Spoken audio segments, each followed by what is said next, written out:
Hi, I'm Graham Lasso, and you're listening to Eat, Sleep, Chelsea, Repeat with Chris, Craig, and Brady.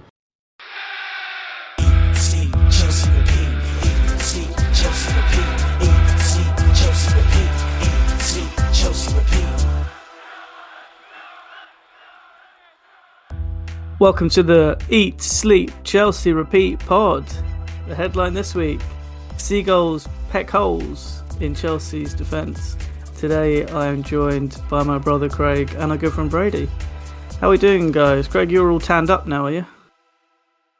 I've got a bit of a tan actually, thank you, but yeah, not the performance I was hoping for when I arrived back from holiday. Not only the weather was poor, but the football wasn't much better. First of all, Chris, the puns are getting better, mate. The internship at the Sun's going well. Craig, welcome back to reality. And yeah, I hope that all of us can finish this pod by the end. And there might be one of us leaving by the end of the pod because Chelsea can't seem to finish the game with 11 men, so it might be 2 men by the end. I'll volunteer myself. Go and make a dinner. All right. Well, we'll have a look at the game. Obviously, it finished Chelsea 1, Brighton 3. 1.8 xG for Chelsea, 2.3 xG for Brighton. Obviously, going through the game, Enzo Fernandez gave us the lead. In the first half, Chalobah was sent off at the beginning of the second half, and then goals from Danny Welbeck and De Kuyper. And 59% possession for Chelsea, 82% pass accuracy, 3 shots on target for Chelsea out of 13, and no saves were made in this game by Robbie Sanchez, which I'm sure the Brighton fans enjoyed.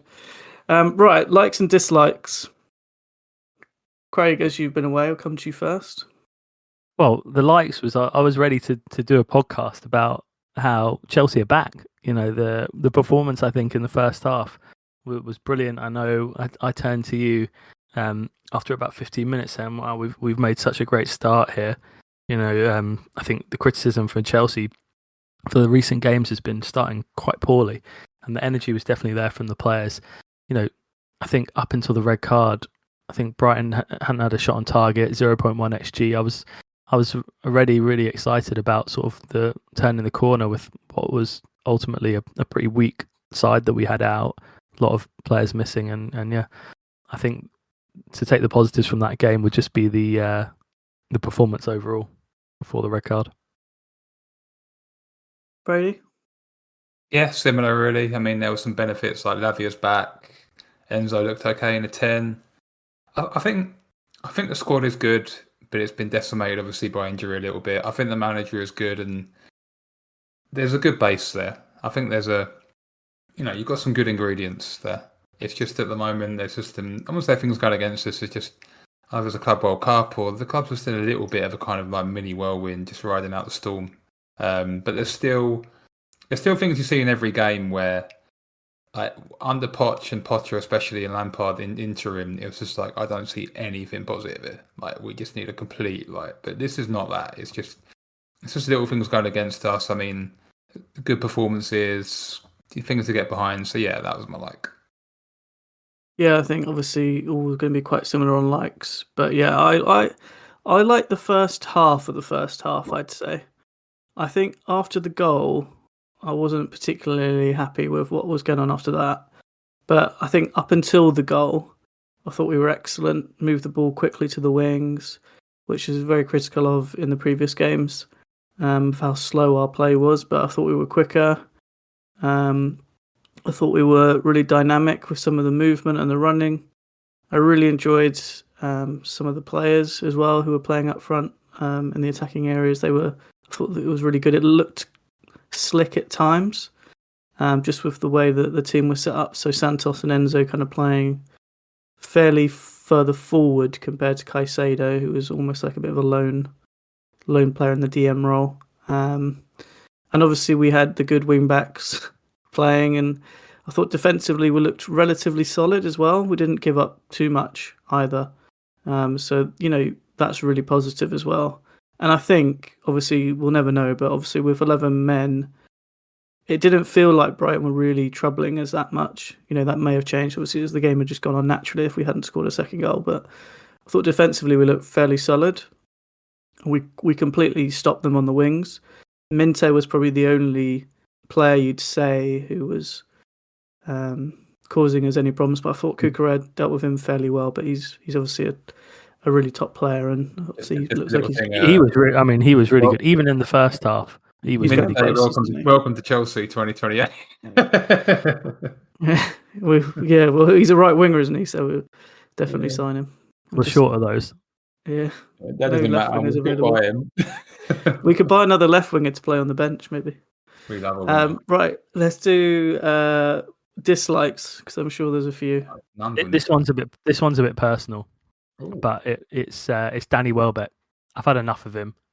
I've been to Chelsea at Stamford Bridge. He scored 6 goals against Chelsea in his Premier League career. 6 goals. I mean, he hasn't scored that many goals. I remember going back to 2010 against Sunderland at home. We lost 3-0 to Sunderland at home, and he scored in that game. I've had enough. Oh, wow. He scored obviously 2 against us in this game. But even if you go back to our previous losses, the one under, I think it was Posh, he scored, and then Ciso scored that amazing goal. Brighton 1-2-1 at Chelsea. And even when we beat Brighton at the end of, I think, last season or the season before, and Reece James got sent off, he still scored in that game, 3-1. I've had enough of seeing Danny Welbeck score, especially down the shed end. So, sorry, Danny, you're my dislike. Seems like a nice guy as well, to be fair. Yeah. My dislike is it. There's some low hanging fruit, obviously, with Maresca substitutions, but I mean that narrative has been banged to death. A bit boring by now.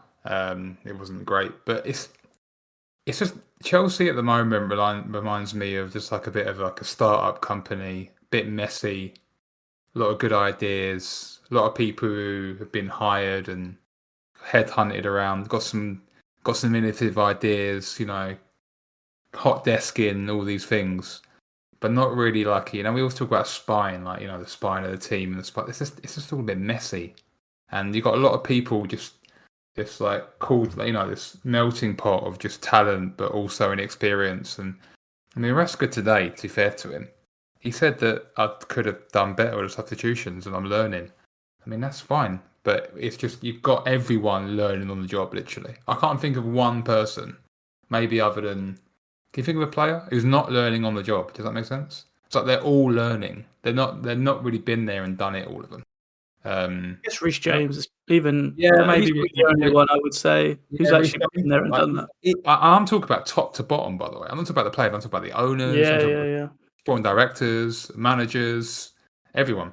And you've got a lot of talent in the club, and you've got a lot of really good business people at the top of the club in terms of the amount of turnover. That is very impressive. But it's going to take a while. I think we had aspirations of like maybe this or next year we could be competing for the league and way up there. I think it'll take longer, unfortunately. Just need this team to just get experience and just go through the ups and downs. And obviously we're in a down at the moment, but it feels like we're not set, we're not solid. It's like cement that's not quite set yet. And that's the way I see it. I think that's a good analogy, actually. Those companies tend to then bring in consultants who are experienced, and we'll wait for those players to turn up. Carragher. Jordan Henderson, someone said after the Brentford game, that's who we should shore up the midfield. Get Carragher in. Maybe bringing him on last 10. Dislikes for me, it's just this team. It kind of lays it's into. Your dislike is the team, Chelsea. I think the spirit of the team when things aren't going against them is not a unified collective approach to being really angry, getting angry about it. And Mourinho always had a bit of a them and us culture, which people didn't like from the outside. A little bit like what's happening at Arsenal in a way. And I don't see that with this team. It kind of feels like everyone's kind of their own person in a way. I go back to that Benfica game in the summer where we were fine. We were all going fine. Looks like we're just going to dawdle along to a win. And then the lightning comes. He's made all his subs, Maresca, so all the defensive players are on because everyone's knackered. And then they come back, right, and they're like, all you got to do is just see this game out, and they can't do it. They can't. They have no idea what. There's so many people on who don't really know what they're doing, and they fail to do it. And luckily, obviously, Benfica got a man sent off in at the end, right, and then we went on to win, which was helpful. But that's the sort of thing that those are the little moments, the details that you need to look at this team and go, oh, and people will make adjustments for it. But like, oh, well, that's fine. That doesn't matter. And then you look at the Flamengo game, they're pressing us. Oh, well, no one's really played like this against us. It all adds up. And as soon as the red card hits, you just got this sinking feeling, and it goes all the way around the ground into the fans. And you just think, oh my God, this is going to get bad. And then he starts bringing on these guys who are worse than the people who are on the pitch. And you're thinking, well, this isn't going to get any better. And by the end of it, with 10 minutes left, as soon as Welbeck scored, it was like, this is all just going to go horribly wrong. And it did. And it got really bad at the end. Obviously, it went to 3 because they were passing around at the back. I mean, Brighton is still pressing us at this point. But yeah, I just think this whole thing's just a bit... It's all just sort of hanging on like perfect conditions. And the game was perfect conditions at the beginning. The team was quite strong. It was a sunny day. It was 3:00. Brighton weren't really that up for it, I thought, at the beginning. And we passed it around them nicely. And then something went against us, and these guys just fall apart very quickly. I think this team, they all really like each other. It's almost like when you watch the training clips, they're bonded as a team. They like each other personally, but they don't seem like scared of each other. There doesn't seem to be much fear, if you know what I mean. It's like you can't annoy the other person. There's like a lot of sort of like camaraderie, but I don't see enough players just lever it into each other. Just really just hammering it home like we can't do that. And but who told off a chimpong at the end? Like everyone just sort of, no one's telling him off. I know he gave the ball away. He's young, but that's how you learn. Yeah, people should be. I don't think that's the moment. But this is it. He doesn't feel like it's no. That's it. No one cares, right? It's just like, oh, he's giving away a goal. It doesn't matter. From a place that no one cares. But I think it comes back to experience. Like you have to rule by fear a little bit. Like I don't like the sort of like John Obi Mikel like in my day, and like when Gary Neville talks about like the Ferguson Man United. It's so boring to be honest at this point. It's been like so regurgitated. When you got like John Terry and Lampard in the team, and you come into the team, you're like, well, I'm gonna get. Can't stand a pull. I'm going to get a rollicking if I do something wrong here. And unfortunately, in work, in life, in football, fear is a big motivator. And a lot of these players, they're not playing that well when they get played again. And some of them just need to be told, you're not up to standard. And yeah, but I think that's it. I mean, they're a nice bunch, but a nice bunch won't win the league. I'm sorry to say I agree with that. I guess we'll agree to disagree that Josh Achimpong needed to be told in that moment that maybe not in that moment, but yeah, it's not that. But does he really feel like? Is there any accountability in this team when things go wrong? Like, who's telling Chalobah off? The idea for Josh Achimpong this season was to be part of the first team squad and play games like Lincoln. Sanchez has turned up a week after being sent off. A centre back, part of a 10-man crew, trying to hold on against a really good Brighton side at home with 10 men. Like I just don't think that is Jackson was being sent off at the end of the last season. He was playing poor. People getting on his back about it. The fans, absolutely. I think players. He was dropped. Right, he was dropped. Yeah, towards the end of the season. That's good. Sanchez is making mistakes. Last week he's back in the team. Why is he not dropped? I think we saw Jorgensen. But we don't need Jorgensen for Jorgensen in this game. They're not launching high balls, and it's Brighton. So I don't think none of the it's just he just gets away with it. Like he comes back in, it doesn't matter. He'll be the goalkeeper now for the rest of the season. Part of the evaluation process for the season, I'd say. I don't think he's not under any pressure, is he? Yeah, he is under a lot of pressure, Sanchez, to lose his job. I think not this season though. No, it won't be this season, though. But I think delving down a different route of the sort of the pathway they've decided to go with goalkeeper, I guess. I think the accountability in this team is something that needs to be questioned. That's experience. They're just too young and they're too nice. Yeah. They're all pals. The angriest I've seen in this team is when Cole Palmer kicked the post and Jackson didn't square it to it. Like I like that. It's like you can't do that. I don't agree. I actually think that the opposite. I think the team is like Well, very cohesive compared to 2 years ago. The strides they've made. It's cohesive, but it doesn't fight in a way that you need to fight. It'll like Enzo Fernandez. I don't think the team that was on the pitch in that Brighton game really represents the first team squad at Chelsea. I'm not. That's Yeah, what I I'm would not say. talking about micros. I'm not talking about the Brighton game as a microcosm here. Like I'm not think the Brighton game was that bad. Obviously, just there were 10 men. But I just think Chris on a macro point, it is experience. Like this team will be more refined and just harder, and just they'll like see that game out in 2 years. Do you know what I mean? It's just you just have to learn. Like okay, we don't do that now. Like even a Man United game, like Maresca wouldn't do the same subs. He wouldn't take Neto off. I don't think. He would do different things, and that's fine. But like, we're just having to go through the learning lessons at the top level, and it's whether you want to, as a club, do that when it's so competitive. So that's the choice the club have got to make, really. I mean, look at Arsenal. Arsenal did that. I mean, Arteta nearly went so many times. I think they were like, I think in his third season they were 8th for a while, weren't they? And like, yeah, I mean, the fans were absolutely livid. They were like, he was on the edge so many times, and then they're stuck with him. Look, and Arsenal haven't won the league yet. But you've got to say Arsenal, they're a solid outfit now. I mean, obviously they had a massive win yesterday.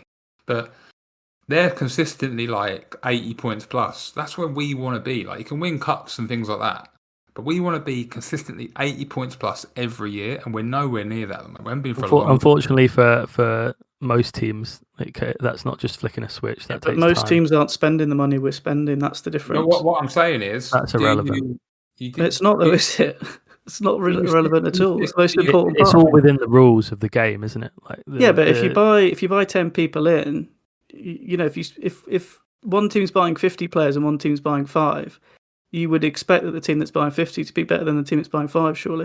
It depends what the 50 players are, I guess. Like, exactly right. Yeah, so it doesn't look like Chelsea have spent money that wisely, has it? You've got to give a manager 5 years. That's a matter of opinion for sure. I wouldn't agree with that.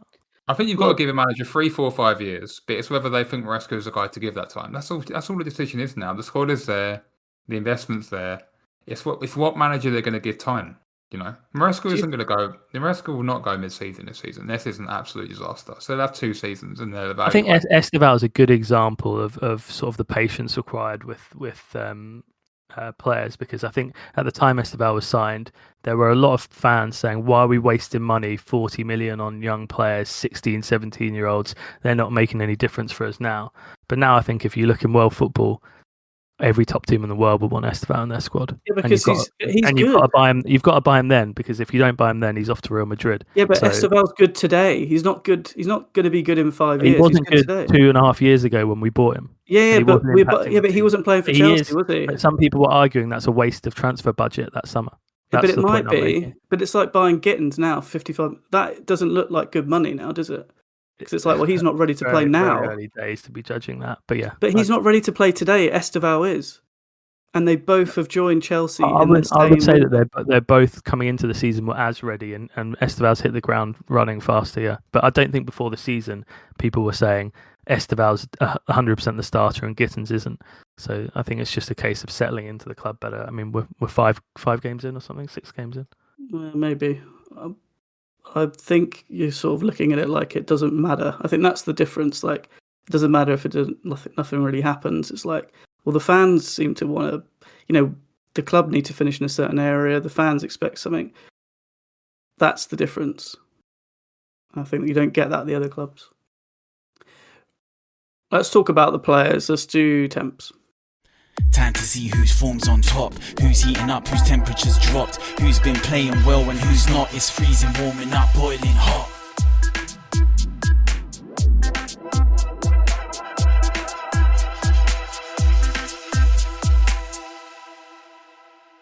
Who is in your freezer? We're doing the old name and all that. Go on, Craig. You go first. You like being first in the queue, and you're back off holiday. Go on, mate. I mean, freezers is a pretty easy one. I think we're all going to universally say the same player here, so we'll go for it together. Should we say it together? No, let's say it separately. All right, Gusto. Yeah, mine was Malaga. Caliber, surely. Okay, we've got 2. You've got Chalobah, and I thought Gusto was the easy freezer. I'll explain Chalobah quickly. No, I mean Chalobah's obviously, like, I guess yeah, I guess if you're objectively looking at not just the performance, obviously that was the moment that lost us the match. So yeah, I think last week we all said Sanchez was really stupid because he fouled someone and he just should let him score. And we thought, well, no one will do that again. Here we are a week later. We're exactly the same position. Just let him shoot. Now I'll pull him back. 1-0 up, half the game to go. I cannot understand the decision to do that. It's so poor, yeah. It's baffling. Like, these guys aren't learning their lessons. It's crazy. And now he's out, and we're already limited on centre backs. It's one game, is it? He's going to miss Liverpool, yeah. Just Liverpool, okay. Yeah. Well, but we're going to have to play Achimpong and Hato at centre back. You can play Benfica though. You've got to remember that. Badia Shield might play as well. He can play Benfica though. Yeah, he can play. Yeah, he'll play Badia Shield and Chalobah will play tomorrow, and then I think Badia Shield and I don't know what the concussion rules are with Fofana. I think it's 14 days you have to miss. I've heard it's like before the international break he's done basically. I was under the impression that if he could show signs of recovery, then he could play. But I don't know if that is. What does that mean? He can play. Well, it's in like I think so. He complained of concussion. He complained of concussion symptoms. I think you have to have 14 days out. Yeah. From that moment that he complains about the symptoms post whatever it is, a headache or feeling dizzy or whatever it is that is the symptoms of a concussion. After you get a whack in the head. Cheers Jorgensen for that. But then I was under the impression that if it got to that sort of near the 14-day mark, if the player's showing signs of recovery, then they could get out of that. But I wasn't sure if that's true or not. But regardless, anyway, we're in a tough spot centre back for Liverpool next Sunday. So you guys think Gusto? I think Gusto came on and basically, I mean, we'd have been better off playing sort of Esteval or Neto there. Like for what he was brought on to do, which was defend and offer like less going forward, but at least he could keep Minte quiet going down that side. You'd be better off with Neto marking him. I mean, it was that poor. I think Minte swapped over to his wing though, because he wasn't playing there originally. He must have seen him come on and thought, "Here we go." I've got a bit of a anti-apology for Amalo Gusto. That will do, I think. I've had enough. He's done. Wow. Have I rescinded my apology for Chalobah yet? No, his apologies. Let me talk about Malo Gusto. His North Face jacket all the time he'll be wearing. He's permanently in the freezer. I mean, this geezer, remember that computer game, Mortal Kombat, where they have like the special killer move? All he can do is do that cut back Cruyff turn in. That's all he can do. Like he's through on goal and he'll just cut back onto his left foot, which is pathetic, and just p-roll it. He's not that fast. He's not that good in the air. He's actually poor in the air. He's poor one-on-one. He's injury prone at times. It's just, for me. The Lincoln game, by the way, I thought he aerially so poor. Matt Law saying next summer we basically got sell to buy, basically, because UEFA are all over us with this fine, and I know it's only 8 million for the Abramovich recording Abramovich tapes fine, but that could be more. UEFA are all over us. We can't spend, apparently the Jackson and I think somebody else, Sal, won't count towards the UEFA thing or something like that. Yeah, so he wasn't in the A squad this season for us, so yeah. Yeah, so we're not under it, but we can't spend loads next summer unless we sell. And if he's 30-40 million, get him gone ASAP. We'll pay for the Uber. You need to buy someone else though. Yeah, but we don't, because you've got Ashapong there, and I'm not being funny. Cobham is a free machine. I mean, look at the right. They'll be for a right back. Sorry, they'll be a right back. That's Samuel Smith. He's a right back, right? Is he? There'll be someone at Cobham. Put Josh there. I'd much rather have Josh Ashampong at right back than Malo Gusto. He's bordering on useless. Every time he comes on, he's rubbish. He's got the shot of like an under 15-year-old. Terrible. I'm done. I don't usually rant at players, but the drop off from him to James is like massive. Just get him gone. And if we need money, done. And I might have apologised later in the season, but I won't, because he isn't that good. And I'm done. It's time to go. Okay. That's the end. You heard it here first. Gusto, you're done, mate. He's done. Brady's had enough of you. That's it. Anyone else for the freeze? I've had enough of Gusto as well, to be honest. And like the fact that he's so weak aerially was just annoying me so much against Lincoln. It's pathetic. I mean, he's yeah. I don't know what game he's good in. I used to think, okay, right wing back, he's good, but he used to be really good at crossing, and now he's rubbish at crossing. So it's like, what are you good at? The only thing he's done in the last 6 months is just do a 3-yard pass to Palmer, and then Palmer scores a worldie. That's all the man is good for. Just no good. So, yeah, 30-40 million, get him out the door, ASAP. Nice. Who else we got in the freezer? No, that was it. That was it, wasn't it? That was the Alaba and Gusto. I thought everyone else was alright, really. Yeah. Like, not Fraser level. Okay. easy warming up for me as well. Go on, Em. Enzo Fernandez. Oh, Dear, controversial. But yeah, go on. No, go on then. You guys warming up. Oh, I had Esteval Willian. Sorry, I keep forgetting our new format. Sorry, lads. I also had Esteval. Yeah. So that was an easy one, in my opinion. I thought Enzo was our best player, but I can't give him boiling hot because he has been so rubbish recently. But this could be the start of an upturn potentially for him. Even with 10 men, where I'd expect Enzo to be sort of weaker because he has to do a bit more running, and he's like a tortoise out there. He was still really good, and he thought he defended well in this game. The switch play really well. Ground duels won was 7 of 12. Obviously got the goal, was in the box, and this sort of role where he has Santos and Caicedo behind him, sort of a 4-3-3 where he can get up and down, suits him really well. It's a much better role for him where he's not tasked with sort of having to really man the counter attack from the other team. So I think this is the role where this role doesn't exist for us when Cole Palmer plays, but this is the role where he would be really good for a team, I think, especially in La Liga. It suits him down to the ground, he was much improved compared to his recent performances. Shout out to Real Madrid. Come and get your man. One thing I will say though is I don't really want him in a 10 really ever that much. I mean, he was fine, but you don't want Enzo Fernandez in your 10 moving forward. And he was good in this game because he had a lot. And he's a good player, and he's good advanced. I quite like it when the midfield comes up next to him. So Santos sort of played with him. You quite like it, but it's not the one, is it? No, it's not. You quite like it, but I don't want Enzo Fernandez playing 10 for us really ever, to be honest. And he scored a good goal, and he was, he's very tidy. Like the connection was tidy. He can connect things. He got, he's much. His passing was good in this game, yeah. He's much better. He's much better at breaking into the box. Obviously, he got the goal, really good goal, breaking into the box. Warming up, fair enough, he was fine. But I want João Pedro in a 10 with a 9 playing there. I want Cole Palmer in a 10. I want Esteban in a 10. I don't want Enzo Fernandez anywhere near the 10, to be quite frank. So for this game, it was all right. And in the first half, we were fine. I don't think we were that. I think we were good. I don't think we were excellent in the first half. I thought we were tidy, and we were. I thought that was as well as we've played for a long time.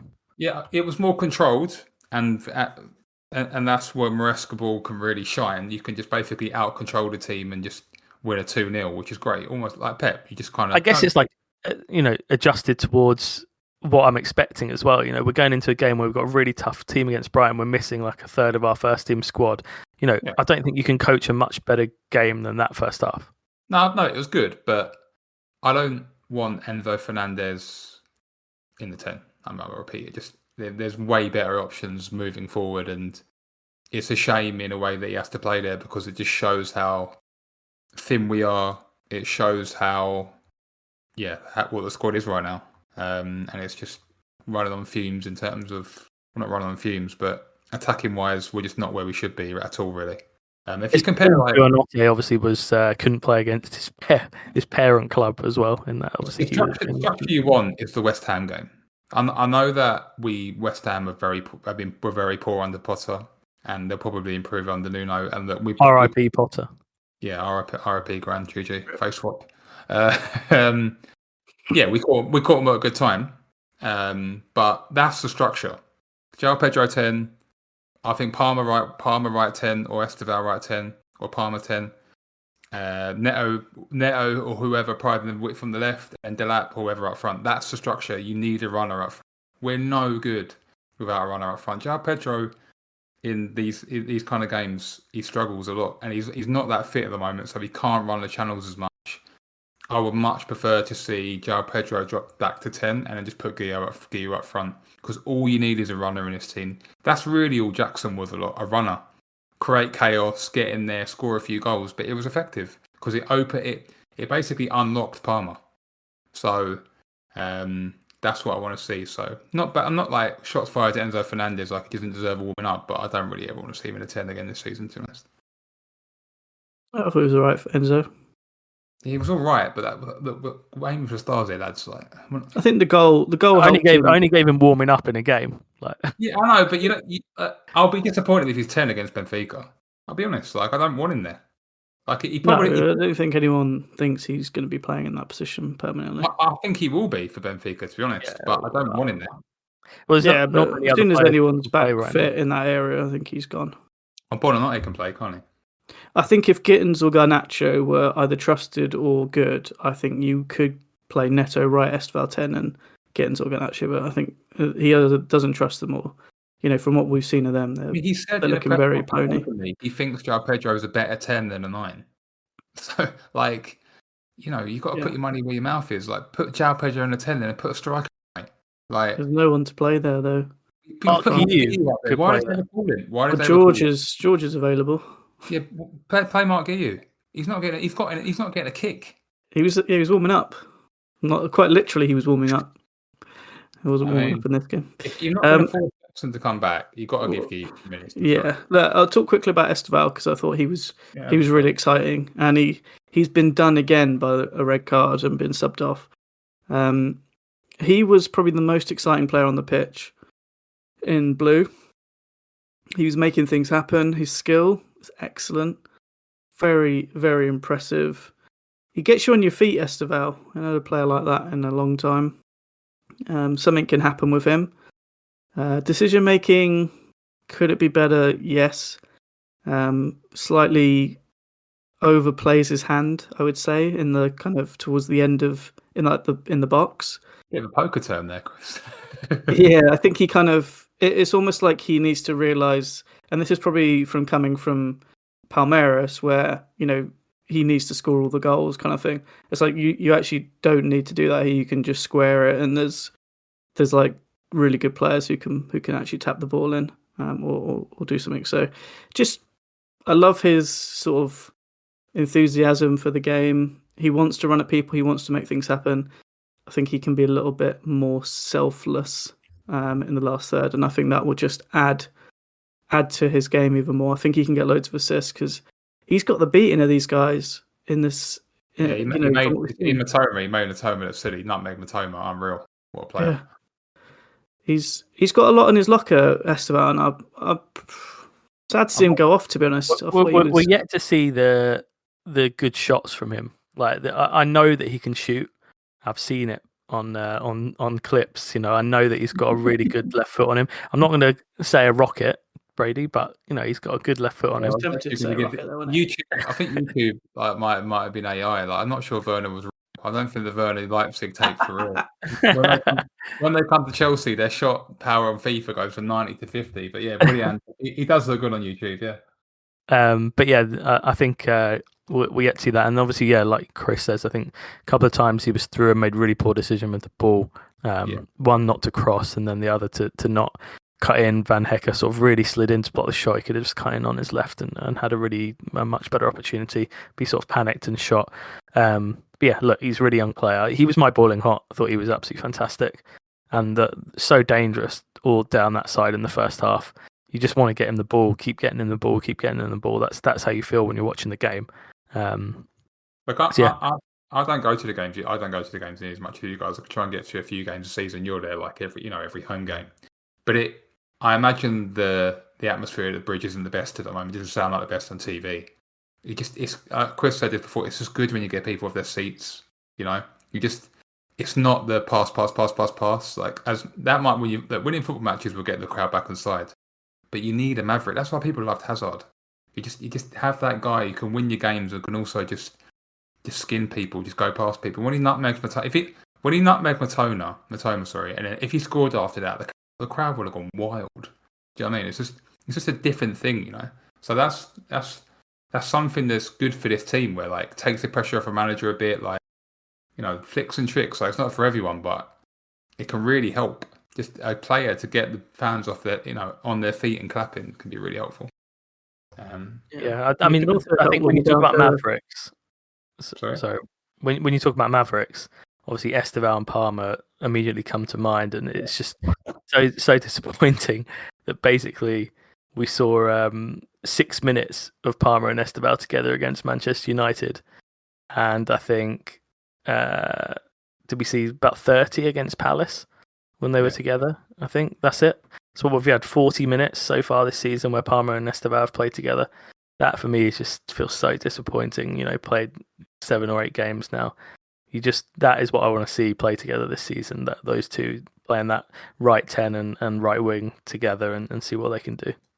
A really quick special mention, because I was basically saying the same thing about Esteval. I thought maybe warming up special mention. I thought Joao Hatta was pretty good, man. I thought he was decent. I thought he was solid. I know there's the concerns about him aerially and physically, but he looks better at centre back, doesn't he? He looked comfortable there.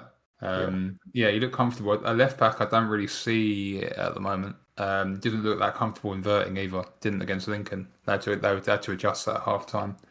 I thought he was okay. There's a lot of concerns, and obviously at the end of the game you've got Hatta and Ashapov, and they might be the pair. Maybe Brady will come in, but that might be the pair against Liverpool, which obviously is not ideal. But I thought he looked okay, and you can tell he's a player that they can tell he's got a lot of ability. 19 years old, Ajax, might need a lot of time. But yeah, I thought he was better, which was a good sign. I just find it funny that he's obviously 19. They probably told him coming in the season, "No, look, Cucurella's going to play a lot. We got 4 centre backs ahead of you. We'll sort of give you some minutes sparingly." And it's like we're 6 games in, and it's like, right, you're starting this week, and it's Alexander Isak and Mo Salah down that side. So best of luck. You'll love it. You'll love playing though, won't you? You'll love playing, right? I'd be buzzing. Yeah, but you love it. You love that as a 19-year-old. I mean, he was Ajax captain, wasn't he? I mean, you love all that. He's come with a big rep. I mean, Arsenal were after him as well, weren't they? So, come a big rep, this guy. So, you don't expect him to hit the ground running, but you've got to get your experience somehow. Like, I thought Hato looked better, definitely a lot better than he did at left back. I think you said that to me during the game, Chris, didn't you? That you thought he looked much more settled than centre back. He reminded me of Badiashile. Because he booted a few balls off. Actually, Badiashile came on later and he literally just launched one off into the touchline. I was like, I've missed this guy. Yeah. So funny. The thing I'd say about Hato is one of the issues I saw in the early parts of him playing was his touch, really poor touch. And the more he received the ball at centre back, because obviously you get loads of touches and you don't get pressed that much, that was better for him because he could, more time, get his head up, that kind of thing. And that helps ease him in. I think when you're at left back, you get pressed quite a lot from the right wingers, especially, when he was up at Lincoln, they were hounding us. And that wasn't always the best for him. So, yeah, this is good. I wouldn't rule him out from playing left back, but I think that was a better introduction to Premier League football that first half. He felt like he was a bit more comfortable on the ball and picked some good passes. So, yeah, happy for him. Need him to turn up, so age is just a number. Boiling hot. Do you have anyone, Brady, for boiling hot? Nah. No, I didn't. It wasn't a boiling hot game, really. Might have been, obviously. They all disgraced themselves. Boiling hot at the end when they were I think Caicedo was boiling hot. I think that the Brighton players were giving him a bit of a. Can we just Van Hecker's absolute disgrace? But they were definitely giving the Caicedo it's not going to well at Chelsea, is it, mate? He's a world champion now. He was pumped. Caicedo. Just point to the badge on your chest, mate. Just point to the badge on your chest. I know we've got some red cards. I know we've had some red cards, but we have so many red card risks in our team. Caicedo's drew a red card. I know we've had a lot of red cards, but just the amount of times our players just do stupid stuff and just get involved when they shouldn't, when they're on a yellow and whatever. Like, I know it's a balance. Like, you want some passion, but there's so many young kids who are just going to make a silly challenge, I think. But mostly. Just a little shout out to Romeo. Good to see him back. Second highest interceptions in the game. Is He's that? on for about. Is that? He's signing. He was on for 11 minutes. Lavia. Oh, he's back, is he? Oh, well done. He looked good when he came on. He looked really good. Look, we got a bit like the Palmer Esteval thing. We hadn't seen much of this Caicedo Lavia. This is the team we need, because our first 11 is really good. Lavia is the Behind guy. that is not good. Lavia is the guy who comes in at 9 to 10 every day at work and go, wow, this guy's amazing. He really makes our team efficient. And he goes home like, where's he gone? Like, he's literally that. He's so good. He's ill again. He's like, oh, he called in sick. Oh, he's gone on holiday for 3 months. What? So, he's so good. We've got to keep him. He is like that. But he is an incredible player. But we need him. And Liverpool, we desperately need him. He could start against Liverpool, to be honest. They'll probably play Lavia against Liverpool and play Enzo 10-1. Yeah. I think it'll be Lavia, Caicedo, Enzo as a 4-3-3 against Liverpool. And then you'll play Neto. Our best performances have got him in it. That's the reality. He has to play 60 million. Wonderful big player, price. Still to play 90 minutes for Chelsea, though. Yeah, but we said that about Reece James. He seems to be playing now more consistently. Yeah, so Reece James is way further down the road in terms of coming back. I mean, Reece James. Yeah, is but solid. I think they'll manage Lavia now in the same way they manage Reece, and it might be frustrating to some people, but I think that's the pathway when you get these long-term injuries to sort of ease your body back into that in a medically sound way. That's worked out really well for Reece. Now, Lavia's we have other joke about we need him. I have a joke about it. What's that group? Call him and Fofana like holograms and not really real and all that. But he's a wonderful player.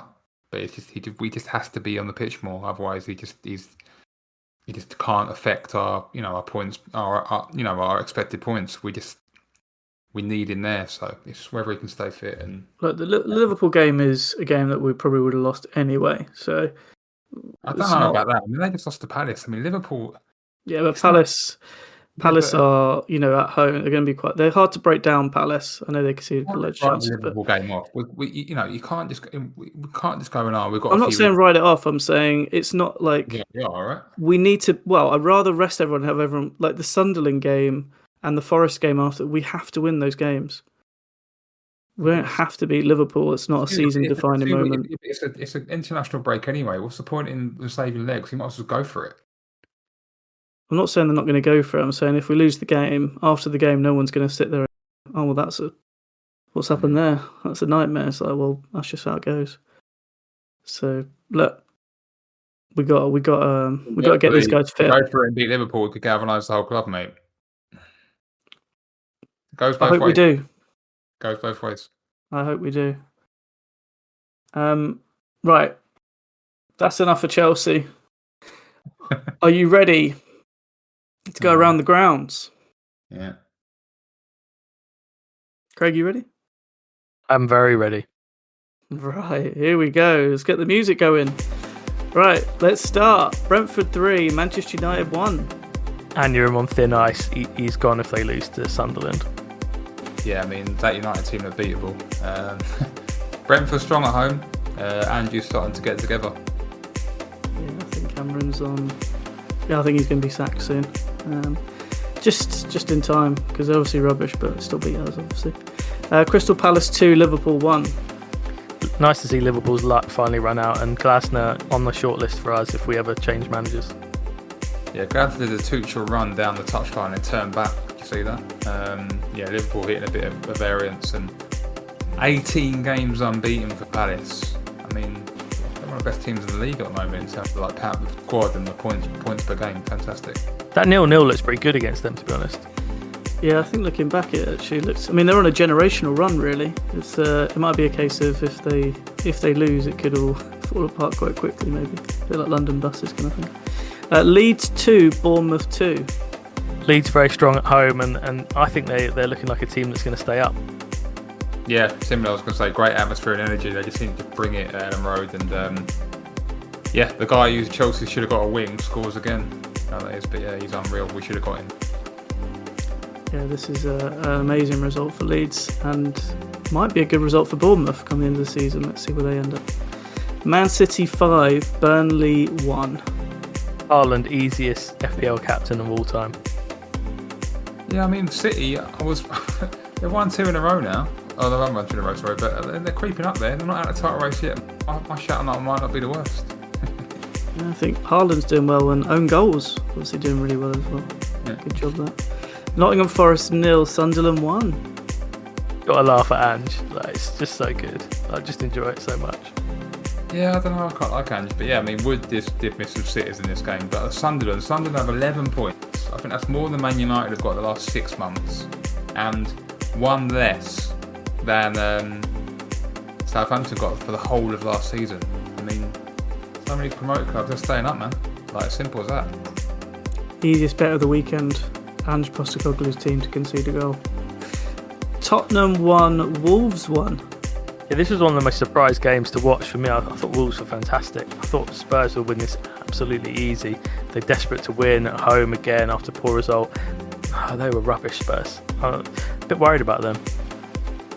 Yeah, I was surprised at this one as well. I was surprised they dropped points, and Wolves finally on the board. Got their 1 point, so good for them. Yeah, I agree with Craig. I definitely thought Tottenham would steamroll Wolves, but I think there's something not quite right with that team, and I'm not sure what it is. But hey, Wolves came with energy, and yeah, good for them. Aston Villa 3, Fulham 1. Yeah, I mean, it was the home banker of all home bankers that Villa would have to show up and win this game. They're absolutely as desperate as it gets to win. And yeah, Fulham probably just not a good enough side. Although they did play well in this game, I thought, Fulham. But yeah, not good enough. Yeah, took Ollie Watkins out of my FPL team finally, gets an 8-point. Classic. Yeah, I got to say, like, Josh King, the man who should have scored against us, I don't know if you heard about that. He was excellent in this game, and Fulham could have been 2 or 3 up, to be honest. I think they should have had a penalty as well. Matty Cashan balled it. I thought that was a penalty. I don't know how that's a natural position. Yeah, so big win for Villa, but they're still looking shaky for me. Yeah, agreed. I thought Fulham deserved to be further up. Definitely a few penalty shouts that they didn't get. But yeah, Villa came back. They're always good at home. Morgan Roger might be one season wonder. He's fell off massively. Yeah, I don't know what's quite happened. I mean, their whole team just looked a lot better in the second half. We might have got to put it there. We'll see. Newcastle 1, Arsenal 2. Yeah, the champions in action, I think, unfortunately. But I thought that Arsenal played really well in this game. I didn't watch them watching intently, but they, looks like they deserve to win. Very lucky to not give away a penalty, I think, with Gabriel's handball. But yeah, I mean, it's a monumental result for Arsenal, I think. Yeah, sickening to say. I mean, I wasn't watching it. I was at dinner and I was just like, railing the score. And it's just when they went 2-1 up, I was like, wow, you don't expect it. You just think when they're 1-0 down, they're just going to get beat 1-0 in that kind of game where they just can't quite get over the line. But that might be the difference. Maybe just one more season, a few more buys, get over. But they are looking good. Yeah, where was the Newcastle performance that we saw against Liverpool? It never showed up, and Arsenal worthy winners for me. Thought they were excellent. There is a last game. Everton are playing West Ham. Everton actually 1-0 up, so I think Everton are going to win.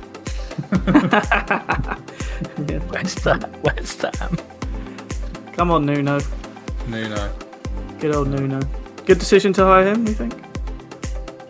No. Yeah, I mean, just got to get rid of Potter. He was absolutely hopeless. Yeah, but they're like, we don't want defensive football. We don't want, and they just got to play someone who's basically just got to play on the counter. But it's just like, really. Well, I think it's just playing into it's the players they have, isn't it? They don't want to change. So many West Ham fans, and they're so disillusioned with the club. It's just like, it's brutal, really. Back to reset for that. All right, that concludes Around the Grounds. Right, we have a few games coming up.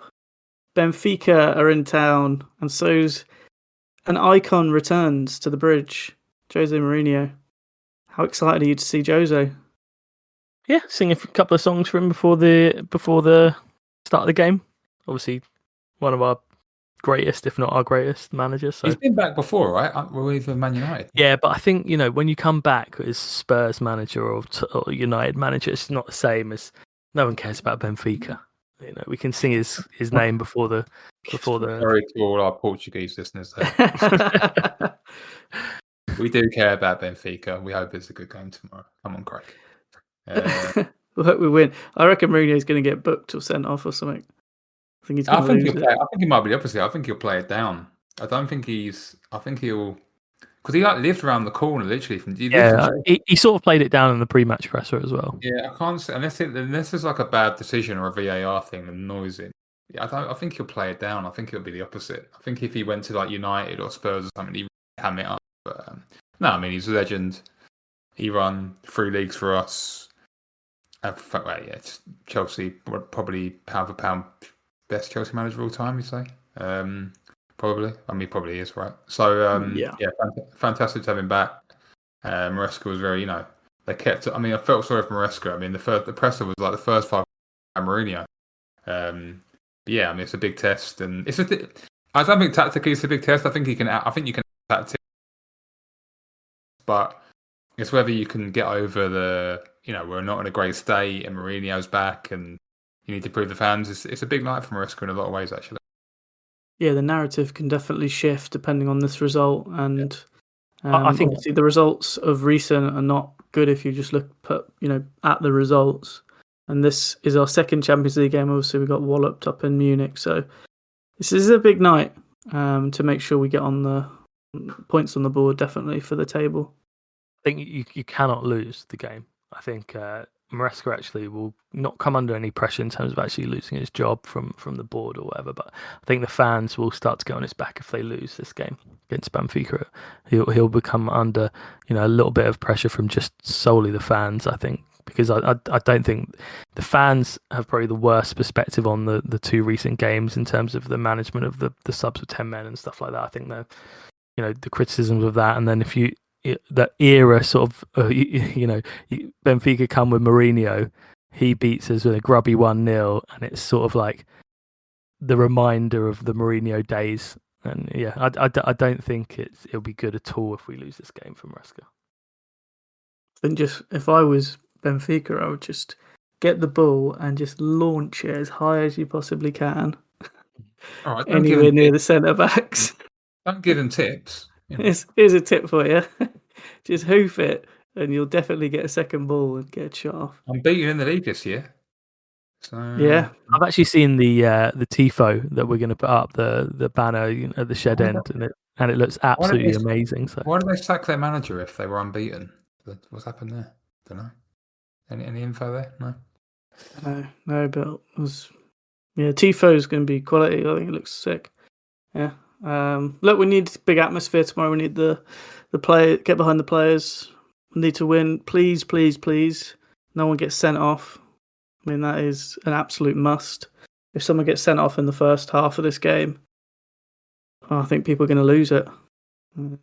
Surely no one can get sent off in the first half. It's a little bit, I'll be honest, I'm a little dig at the Chelsea fans here, which I like to do. It's a little bit like Sanchez last year. Just grow up a bit. Like Maresca's, he's here to stay. Just get behind him. It's like you don't like the football. Just get behind it. I don't know what Chelsea's fans' problem is. Just support the manager. He's got a bit of credit in the bank. We've got a lot of injuries. Make it a cauldron. Make Stamford Bridge while we've got it before we go to a stadium. Get behind the team, please. I think they definitely will. Night games at Stamford Bridge are always great, especially Champions League. Yeah, unless we go 1-0 if we play, we do love to go 1-0 down. We didn't go 1-0 down. That would have been my like in the Brighton game. So well done on that, everyone. Retrospective like there, lovely. All right, that's all we've got time for today. Thank you very much, guys. No worries. No problem. No problem. Look, for more updates and all things ESCR, you can follow us on X at Eat Sleep Chelsea and Instagram at Eat Sleep Chelsea Repeat. We will be back to talk about Benfica and Liverpool when we do. And as always, we hope you're carefree wherever you may be. And thanks for listening.